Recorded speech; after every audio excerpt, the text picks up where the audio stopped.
I'm not sure safe is the right word anymore.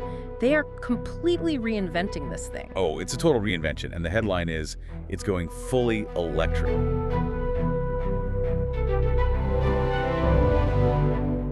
You know, the Toyota Highlander, it is kind of the vanilla ice cream of the car world. It's reliable, it's everywhere, the safe choice. Exactly, the safe choice. But we've got the files on the 2027 model, and I'm not sure safe is the right word anymore.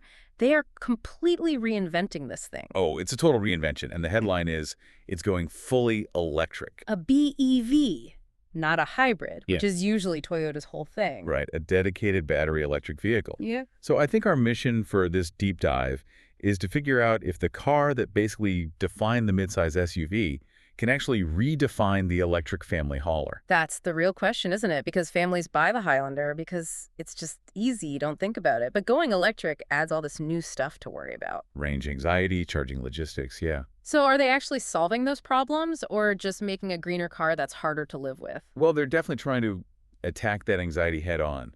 The big number here is the battery. On the all-wheel drive models, it's a 95.8 kilowatt-hour pack. Okay, and what does that translate to in range? They're estimating up to 320 miles. 320 miles, that's a solid number on paper.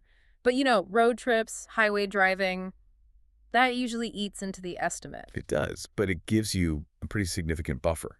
And you have to remember, a three-row EV is incredibly heavy. To move all that mass and still hit 320 is pretty impressive. And it won't be slow. No, it puts out 338 horsepower, and you get that instant electric torque. Mm-hmm. But honestly, the real ease of use feature isn't just the range, it's the plug. What do you mean? It's coming with the NACS port. The North American charging system, so the Tesla plug. Exactly, which means you get native access to the Tesla supercharger network. No weird adapters, no fuss. Okay, now that actually does solve the road trip fear for a lot of people. It's a huge deal. They claim you can go from 10% to 80% in about 30 minutes. Under ideal conditions, of course. Of course, but still. Now, I'm looking at the photos here in the folder, and this does not look like the old Highlander. No, not at all. It looks sharper, lower. They're calling that front-end design the Hammerhead. Hammerhead.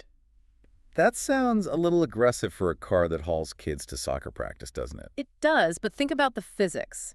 EV efficiency is all about slicing through the air. This new one is longer and wider, but the roof line is actually lower. Ah, for aerodynamics. Yes. The flush door handles, the slim lights, it's all functional style to protect that battery range. So it's bigger on the outside. Does that mean more room inside, or did the battery eat up all the legroom? No, the interior gets bigger too. You still get seating for 7, and there's this massive 14-inch touchscreen inside. And what's this about a panoramic roof? It's the largest fixed glass roof in Toyota's entire lineup. Oh, and you can get it in a new color called Spellbound. Spellbound. Fancy.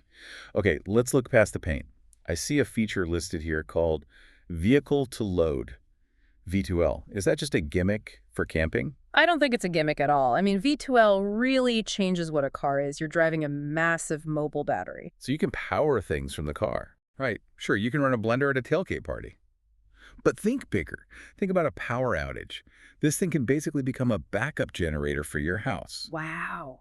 That's a huge mental shift. You're not just buying transportation anymore. You're buying resilience. And speaking of resilience, it's also a deeply American product. How so? Well, Toyota is assembling it in Kentucky, and the batteries are coming from a new plant in North Carolina. It's almost a parallel to the original 2001 Highlander then.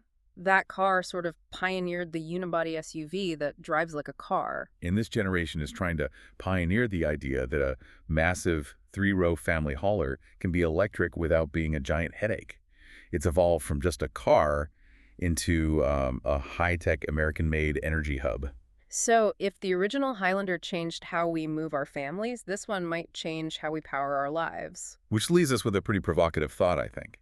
If your car can power your home during a blackout, at what point does it stop being just a vehicle and start becoming a critical piece of our national energy infrastructure? Something to think about.